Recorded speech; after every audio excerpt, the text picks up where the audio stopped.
Well, playoff baseball is happening all around us, but tonight we're going to talk about Spencer Arrighetti, Victor Caratini, and Yusei Kikuchi.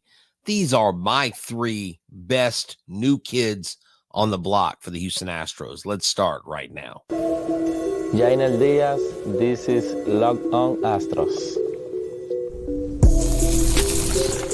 Hello and welcome to Locked On Astros, your daily Astros podcast. Here are your hosts, Eric the Man Heisman and Brett Htown Wheelhouse Chansey.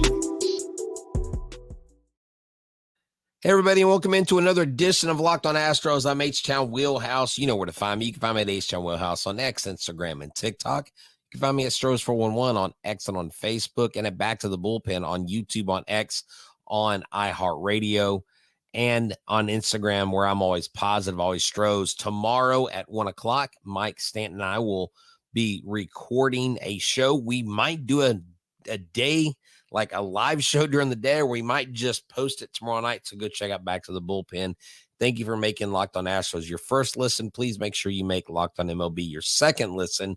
And this episode is brought to you by Prize Picks. Download the app today. Use the code Locked On MLB for $50 that you can win instantly when you play your first $5 lineup. Prize Picks, run your game. Now,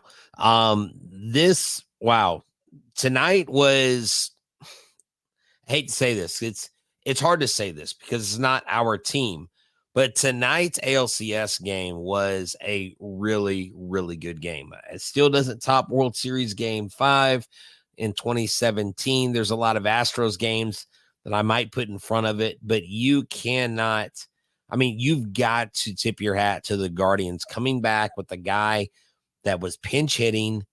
And they were basically, if they get out, they're in extras. The Yankees probably have a better chance of coming back and winning this game.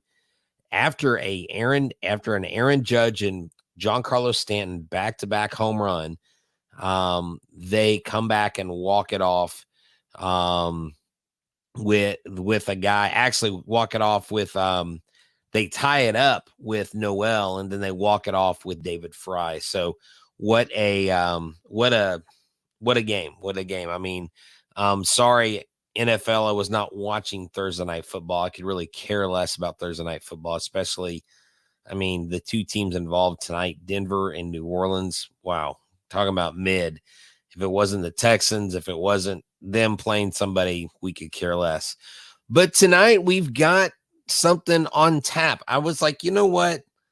Let's kind of harken back. Who are the new kids on the block this year that really shined? And I went with kind of three different categories. I went with the rookie.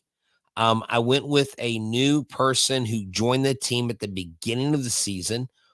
And then I went with what I thought was one of our best trade deadline moves, I think, in recent memory.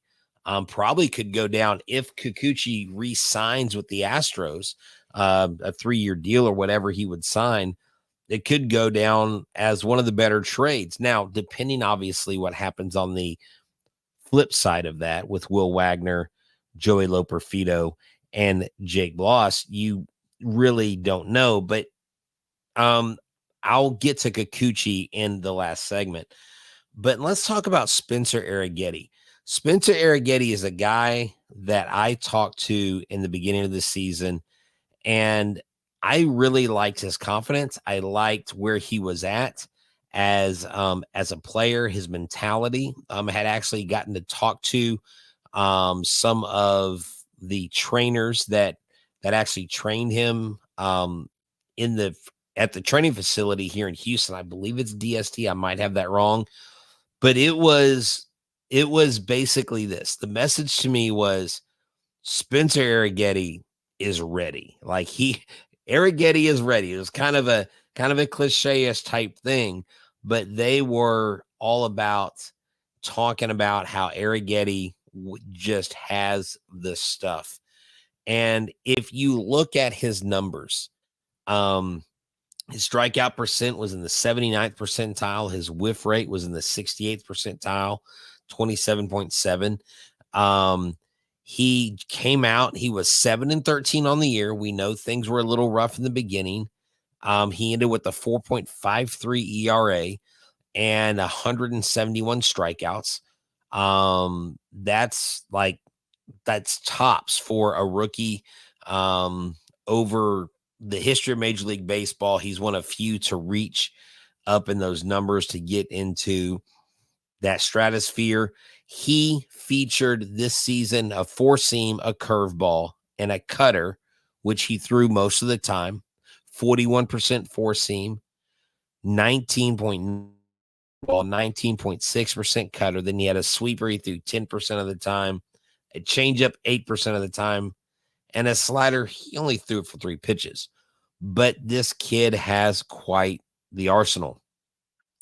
He had a great opposite field percentage, weak hitting percentage. I mean, all this stuff, when you look at his numbers and versus comparable pitchers, he was up in his movement compared to other guys. So for Spencer Arrighetti, the secret to his success is not only in the pitches he throws, but in his mechanics and how he throws. And, oh, yes, look, Ronell Blanco, you know what? I may have to throw him in there. That's right. Ronell Blanco, I guess technically, I have to look at his game log. Would he be considered a rookie this year? Was he a rookie the year before? If he's a rookie, Ronell Blanco may also fit in there. So, you know what? I'm going to throw honorable mention to Ronell Blanco. Thank you, Susan, for bringing that up. You guys are great here. No judging here. Y'all are just like, wow. And yes, Spencer was great, and he's going to be a stud for sure. That is correct. But Spencer Arrighetti just came out of the blocks. I mean, this dude, I mean, he just did everything you needed him to do. And when you look at his splits and you look at how he progressed over the season, he started out with a 10.97 ERA with an 0-3 record. Then he went 3-2 in May, 1-1 in June. He was 0-3 in July, but then he picked things up, 3-2. But his ERA post All-Star break was a 3.18. His whip was 1.17. And he really at times locked in. I mean, this guy was the first American League rookie to throw, I believe, 12 strikeouts or more in 2 consecutive starts. He had about the same results at home as he did away. He just, again, his movement, his mechanics, the way that he went out there and he attacked the game. I mean, this kid really, like right here, August 4th, 12 strikeouts, August 10th, 13 strikeouts. Remember in August, he got player of the month, rookie of the month, 47 strikeouts over 32 and 1/3 innings. He did give up 7 earned runs. He did give up 4 home runs, but a .90 whip with 47 strikeouts. That's huge. I mean, that is a massive number for a single month. A far cry from 15 strikeouts in August. In April. He moved that up to 36 strikeouts in May. In June, he had 29 strikeouts. I mean, he just kept climbing the ladder. Then he went from 24 strikeouts, 29 to 47. Slowed down a little bit with 20 strikeouts towards the end, but I think the kid was gassed. And that's what you have to look at. And you know, another person we will look at towards the end, again, I will throw Ronell Blanco in, and I hope he doesn't listen to this episode and think that I forgot about him. But Ronell Blanco just came out 13-6 this year. Wow. Maybe I should flip places between Ronell Blanco and Spencer Arrighetti. But you know what? We can debate that. We can have guys move up and down. The bottom line is I really think that these 3 right here contributed and gave it their all. Spencer Arrighetti was obviously a big part of the team's success. Ronell Blanco, obviously, his first start with the no-hitter, definitely. Yeah, I will mention the juice box stuff later. No, it's not going to be a pizza box. CC's isn't buying it. There's all kinds of people joking about the potential name change. I'm seeing it promoted, and I have no reason to believe that the person that's putting it out there would not be just putting it out there randomly, but we'll talk about it here in a bit. You know what? I'll talk about a potential name change with the juice box here after these messages. This episode is brought to you by Hims. Go to hims.com/locked on. Guys, sometimes moments happen spontaneous, and those intimate moments, you want to be ready so you can perform when the time is right. That's right. These treatments help you to arrive on time and help you to stay longer if you'd like. It gives you the boost of confidence so that you can be ready whenever you are in the mood. Hims is changing men's healthcare by providing you access to doctor-trusted ED treatments like chewable mints and Viagra and Cialis and their generics for up to 95% cheaper. The process is 100% online, so there's no need to be uncomfortable about doctor's visits. Just answer a series of questions on their site, and a medical provider will determine the right treatment option for you. If prescribed, your medication ships directly to you in discreet packaging for free. No insurance is needed, and only one low price covers everything from treatments to ongoing care. With hundreds of thousands of trusted subscribers, Hims can help you find the ED option that works for you. Start your free online visit today at hims.com/locked on. That's HIMS.com/locked on for your personalized ED treatment options. Hims.com/locked on. That's right. This episode is also brought to you by me, Htown Wheelhouse. I'm joking. Look, when you make us your first listen, make sure you subscribe to us. If you listen to us, please go to YouTube. Help us get to 15,000 subscribers. Help us get to 13,000 subscribers. Why? Because the more people that subscribe to us means the more people are getting our show. The more people that get our show, the more fun we have, because a party is always best when you've got the most people at the party. And you guys have helped us continue to have the most people at the party. As far as subscriptions go on YouTube and the Locked On MLB network, we are still leading the game. I mean, we are inches in front of Seattle still, so help us climb those charts. Yes, look, we need some offense. We're going to get some offense. We'll talk about that later, but I'm here going to focus on this one thing. We've got all off season. Unfortunately, we're not talking about the playoffs, but we've got time to talk about that. And something about, you know what, let's just do this. Let me chase a little rabbit here. Ronell Blanco, someone's asking, 31 years old, how did MLB scouts miss this guy? Well, I'll tell you how they miss this guy, because Ronell Blanco, who grew up in Santiago, Dominican Republic, he played amateur baseball. He was what they call a light hitting corner center fielder, an outfielder with a strong arm, but he did not hit enough to get a look by scouts. So because of that lack of getting looks, he switched to pitching at the age of 18. He worked on his pitching in the morning. In the afternoon, he worked at a car wash to help support himself, okay? He continued pitching in showcases, and he tried out on the Dominican circuit, all right?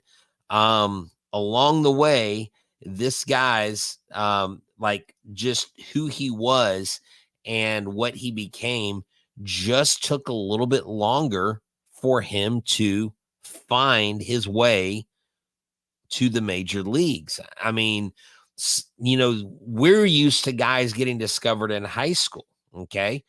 When he was 22, the Astros signed him in 2016 for a $5,000 bonus. He tried out previously with the Yankees, the Mets, and the Pirates and the Rays to no avail. So you start thinking, like, this guy used to work at a car wash and he was 22. He had to climb the ladder, basically go to every league and every spot. And it was just the road that it took for him to get here. So he spent several years in the minors perfecting his craft. So he was not a pitcher first. He was a pitcher second. And most late blooming pitchers don't have a success. Like, I don't know if you know this, but Orel Hershiser didn't start pitching until he was in college. Orel Hershiser, I don't believe he's not in the Hall of Fame, but I think he should be, was a very good pitcher for the Dodgers. he didn't start pitching till late in life. So these guys, a lot of times, if you look into their past, if you look into their stories, you'd be surprised how some of these guys get here, especially guys from these other countries. That's why I'm so intrigued by the Dominican players, the Venezuelan players who grow up. And yes, he defied all odds. And so he gets my honorable mention, new kid on the block for this year, Ronell Blanco. You definitely deserve it, sir, with the no-hitter and just the way you worked super hard. And I'm still working, hoping to get an interview with him soon here in the off season. And once that happens, we'll let you know when that is going to air. But let's move on to Victor Caratini. Victor Caratini was a nice addition to the Houston Astros. He was a veteran, a catcher, and with Martin Maldonado not coming back and putting Yainer Diaz as the man, and remember where Dusty Baker said he wasn't ready and we would thank him later and all that stuff, all the nuanced conversations that happened, you needed a backup. Now, Cesar Salazar came up and it wasn't surprising that he performed well, but his performing well did surprise everybody. Like, if you know Cesar Salazar the way we've gotten to know him through the pitchers, through the minor league guys that we've spoken with, that I've interviewed, every AA and AAA guy that I spoke with that had catchers as a battery mate always went to Cesar Salazar as their favorite catcher. And then he came up and he hit. So that's a little Cesar Salazar side note.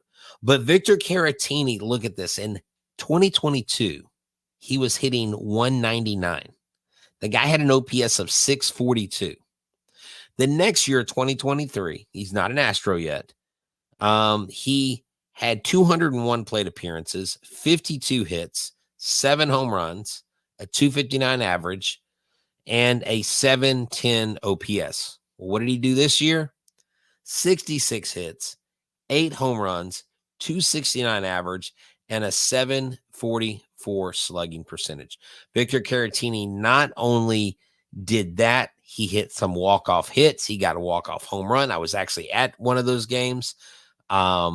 He played first base. He filled in admirably. He pinch hit, and he hits all his home runs except for one from the left side of the plate. He has an above average blocking ability. He is an above average pitch framer. And so he provided some defense that it looked like Yainer Diaz had, I don't know what happened to Yainer Diaz's defense in his pop time. I don't know if the stress of the moment and the weight of being the number one battery cohort to the pitchers had anything to do with that. But that is one person that I think Victor Caratini, a lot of people aren't going to talk about him outside of Houston. Actually, literally nobody's. I've never heard anybody say, that Victor Caratini addition in Houston was really key. But I think him being on this team was key. He didn't always get the big hit, but he got some big hits. And he could, every once in a while, hit for power. But he was there as a defender. He was there as a veteran leader. And so I think Victor Caratini easily slides into that spot. All right. So we got Spencer Arrighetti. Because of Susan, you're a game changer. Susan comes in and brings in and mentions Ronell Blanco, and my apologies, Ronell. Please forgive me. And then also we have Victor Caratini. So look, I would love to get him another ring. I would love to get Spencer Arrighetti a ring next year. I would love to get Yusei Kikuchi a ring. We're going to talk about Yusei Kikuchi, but we're going to talk about him after these messages. This episode is brought to you by Prize Picks. Go to Prize Picks today and download the app and use the code LOCKEDONMLB. Get $50 instantly when you play $5. You can now win up to 100 times your money on Prize Picks with as little as 4 correct picks. Now, hindsight's always 20/20, but if you would have said Stanton's going to hit a home run tonight, Judge is going to hit a home run, Clase is going to give up a home run, and you had Fry hitting a home run right there, you got those picks, you would have got some big money. I'm having a blast. I love using it during basketball, football, baseball, all the sports. It works even with WNBA and Caitlin Clark, even though her season's over. But in 30 states, including California, Florida, Texas, and Georgia, you've got to check it out. You can play alongside guys like Sugar Shane O'Malley or myself, Htown Wheelhouse, or Eric Man Heisman. That's right. Sign up today. $50 instantly when you play. $5 using the promo code LOCKEDONMLB. Prize Picks. Run your game. Thank you for making us your first listen every day. Make sure you go to Locked On MLB. Check them out. Make them your second listen. Also, hey, I would say go check out Locked On Guardians. I'm sure Jeff and his co-hosts are going to have something to say. If you like drowning in Yankee tears, and I hate, sorry, Stace, I have to do that to you. Look, I really respect the heck out of Stace. She is a Locked On Yankees host. She's actually interviewed Michael Kay. She knows, I think, David Cohn personally. I mean, she's kind of big time. She's done voiceovers for MLB, and she is just cool at the other side of the pillow. So go check out Locked On Yankees. Go check out Locked On Guardians. Go check out, again, Locked On Mets, Ryan Finkelstein there, and check out Locked On Dodgers, of course. The Dodgers, wow, what a show they are putting on. And it looks like, folks, I hate to say it, it looks like it's going to be a New York versus LA World Series, unless the Guardians pull this series out and get the win, which would defy all odds, really. They had that magical run to the World Series in 2016. Can they complete the job? Well, you know what? Enough about other teams. We don't want to talk about other teams. We want to talk about our team. We want to talk about you say. Sorry, I was imagining y'all singing with me and singing back to me the Lisa Loeb song, which actually, it's funny. I put it on my to-go list, my songs that I want to listen to the most on my Apple Music, and I was listening to that song. Don't say it, Brett. Hey, look, man. Look, Rio, I have a shirt in my closet from Ram Shirts that says, I hope both teams lose. And I stand by that. But hey, enough about me. You're not here for me. You're here for Yusei Kikuchi. Yusei Kikuchi, I say, what a trade. Yusei Kikuchi, I say, excuse me, are you giving away the kitchen sink with the bathwater, throwing out the baby too? With this trade, why are you getting this guy? Because he was terrible in the first half of the season. I mean, this guy was having a torrid year. In March, a 6.23 ERA. He got better in April at 2-1. Then he went 0-2, 2-4, 0-1 in July. This dude was sporting a 6.59 ERA in July. Then the Astros are like, hey, let's go ahead and trade for him. Now, I've heard, I don't know how true this is, but I have heard that the Astros could have gotten Kikuchi for Jake Bloss and not the other two. Now, don't hate me. I'm just the messenger. I don't know how reliable I don't know how well this person knows. They claim to have a connection with the Blue Jay clubhouse, and they say, from what they understand, the Blue Jays would have taken Jake Bloss for Yusei Kikuchi at the time. Now, if that's true, oh my gosh, we overpaid. Because Will Myers started hitting the second he got to Toronto. But that's neither here nor there. Let's focus on the pot. Come on, Brett. Always positive, always Astros, right? Yes, that's right. Thank you. Thanks for getting me back on track, class. But look at what he did, though, when he came to the Astros. 3-0, 2-1. This guy right here came to the Astros. And he was 9-1 and starts in an Astros uniform. He was 9-1. This guy came over, and we absolutely saw everything that we needed to see. The Astros were 9-1. He was, I believe he had 5 wins, okay? The Astros were 9-1. He wasn't 9-1. His record was at 9-1, but man, his strikeouts. Wow. This guy, 47 strikeouts in August. Right there with Spencer Arrighetti, 37 in July before he came here. Slowed down a little bit with 29, but his swing and miss stuff was phenomenal. He did have that one game where he had 26 swings and misses. Is Brett friends with other Locked On Guardians? Hey, Supreme, I'm friends with most of the hosts. I don't know all of the hosts personally, but most of the Locked On hosts, yes, we all have met. We all have talked. We've done crossovers. But look, I'm going to make a commitment to y'all for Locked On Astros. And I know Eric's not here, but I'm sure he would approve. Next year, I would like to do more crossovers with more hosts. I think it would be a lot more fun. I think we would get a better perspective. And, it's just one of those things where, it's pretty cool to get another city's perspective, especially on your team. Let me take some of y'all's comments. Astro Wolf Craig says Astros knew they could fix Kikuchi before they traded. Yeah, so what Dana Brown said was they loved his high velo stuff. They loved his spin rate. They liked his stuff. They got him to go to other pitches that he had not really abandoned, but he wasn't using as much. And that 26 swings and misses game really set the tone for him. Yeah, he would have been 10-0. It would have been 10-0 if not for Whitcomb's heroics. I catch the irony in your statement there and also the sarcasm. Crossovers could be fun, but please do not during the playoffs. Actually, that's when you really want to know, because I didn't know much about the Tigers. Are you saying that because the Tigers beat us?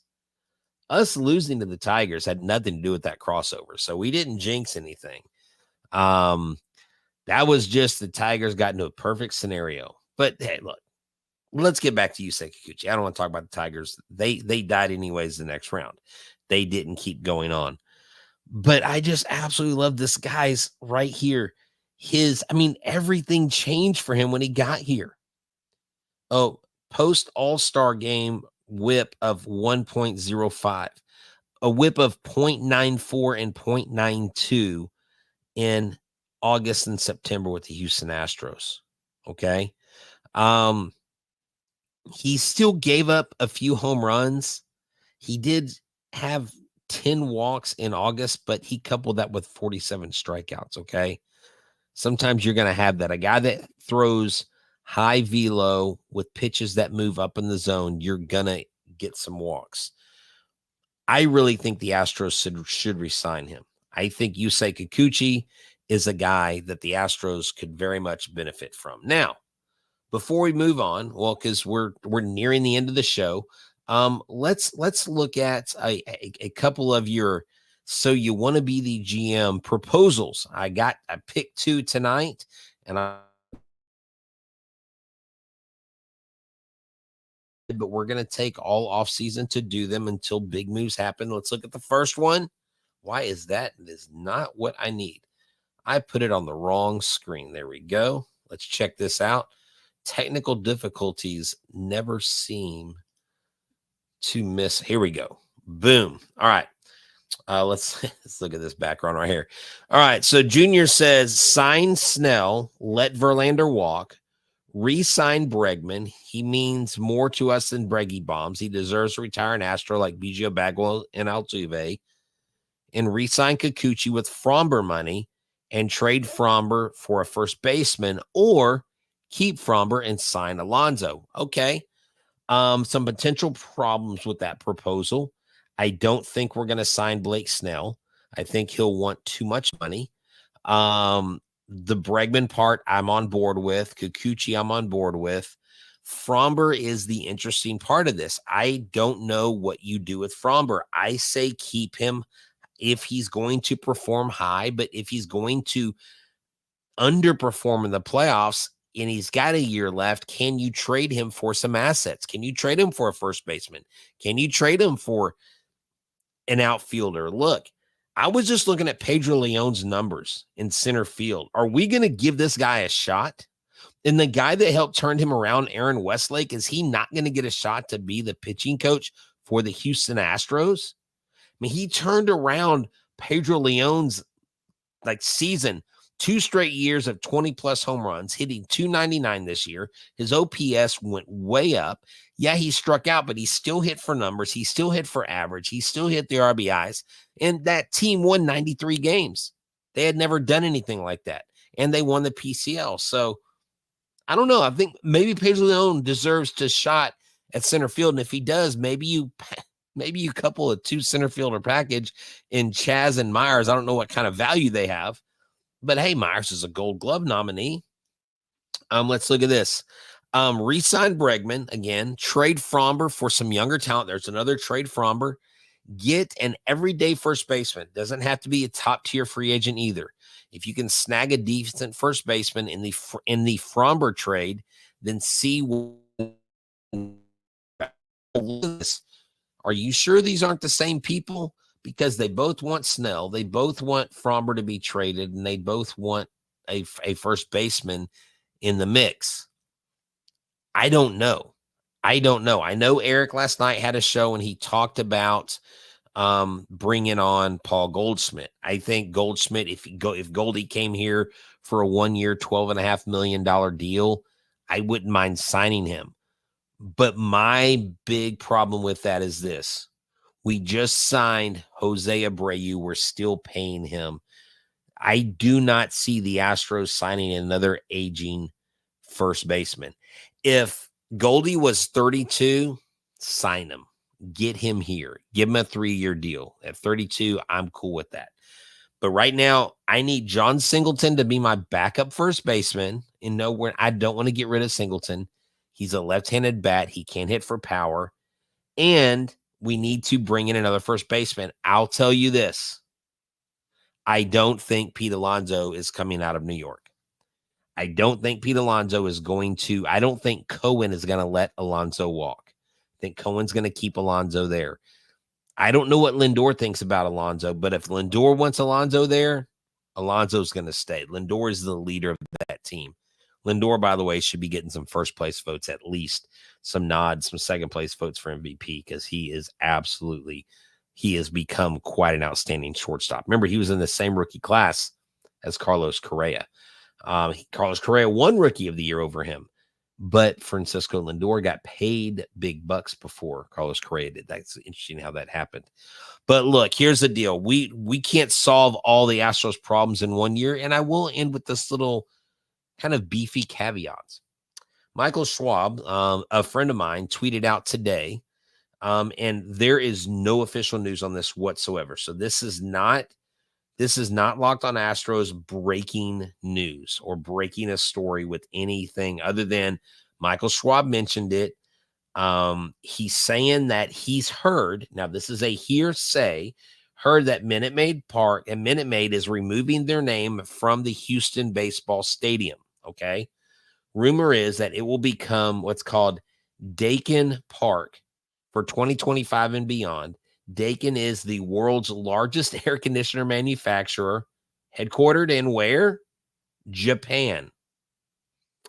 If this is true, will we call it the ice box instead of the juice box? But if this is true, and this is what I tweeted out, if this is true, we know stadiums go in other cities go through many name changes. I personally like the juice box. I think you and I like the juice box. But if we change the sponsorship to a Japanese-owned air conditioning company, I got 2 questions. My first question is it actually going to be cool in Minute Maid Park? Look, I'm going to sit on this. I can go a little extended time tonight. You know what I'm talking about. You know exactly what I'm talking about. It is too darn hot in Minute Maid Park for a closed-roof stadium. There's no reason why I should be sitting in the upper deck and sweating my you-know-what off, right?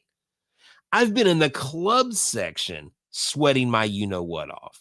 Yes, Crane, I'm talking to you and the gaping holes that you have in that facility, and where rain comes through, there's all kinds of problems. So if we're going to do all this Daikin air conditioning company from Japan, you better fix the air conditioning. Number 2, does this open or influence Tamayuki Sugano or Roki Sasaki the two biggest names coming out of Japan for 2025 who are going to sign as free agents. I mean, is it? Could it be a move to influence Japanese players to come sign here? The next Yamamoto, the next, gosh, kind of a reach, but the next Ohtani. I mean, there are some pretty big studs that are on the market this year from Japan coming to America in 2025. So look, I'm putting it out there. I am not saying, okay, make sure you know, disclaimer, Brett Chansey, Htown Wheelhouse, is not saying that the Minute Maid Park name is changing for 100%. I'm saying that I'm in hearing about this. I actually have reached out to the Astros PR department to find out if this is true or not, and I'll let you know if I hear back from them. But this curious rumor, because if it isn't called the Juice Box anymore, technically by name, are you still going to call it the Juice Box? I know I am. And so now they've got things on Twitter, on X saying wrong names only. What are the Astros going to rename it? We've got a CC's Pizza. We're going to call it the Pizza Box. I said, why don't we name it? Look, why don't we name it this? Why don't we name it Blue Star Stadium at Milo Hamilton Field? Okay, you remember Milo Hamilton said he had these Blue Star plays, right? Well, he had Blue Star plays, and it was Blue Star is anointment. And I said, if it's Blue Star Stadium at Milo Hamilton Field, you could have a tagline that said this: if you're itching for baseball, come here. We'll relieve your itch. I don't know. It's itch cream. So anyways, I digress. So yes, great memories from Enron. Some horrible stories about when that company fell. But hey, I'm looking above at an Astros magazine from April 2000, the inaugural season. Mark McGwire's first game as a Cardinal signed that program, and it's in the other frame with my Mark McGwire jersey that I got signed, a Cardinals jersey, in 1998 when Mark McGwire hit his 33rd home run of that season, chasing the record with Sammy Sosa. Anyways, I digress. I'm sitting here rambling on and on, but thank y'all so much for tuning in to another edition of Locked on Astros. Tag teaming it here, Eric and I, back and forth between different responsibilities, so we help each other out. You guys and girls, you know what? We're here because of you. Thank y'all so much for tuning in. Thank y'all for being, Blue Star does sound like a community college, but hey, maybe we can get an episode where we talk about what would you call it, or what company would you let take it over. Also, gonna float a little something out there. Here's a little carrot. I'm gonna be talking to Eric. We're gonna figure out how to get some actual fans, listeners of the show, on Locked on Astros in the off season. It's been suggested by our channel manager. I think we can make it happen. We got to set up the parameters, and we'll let you know.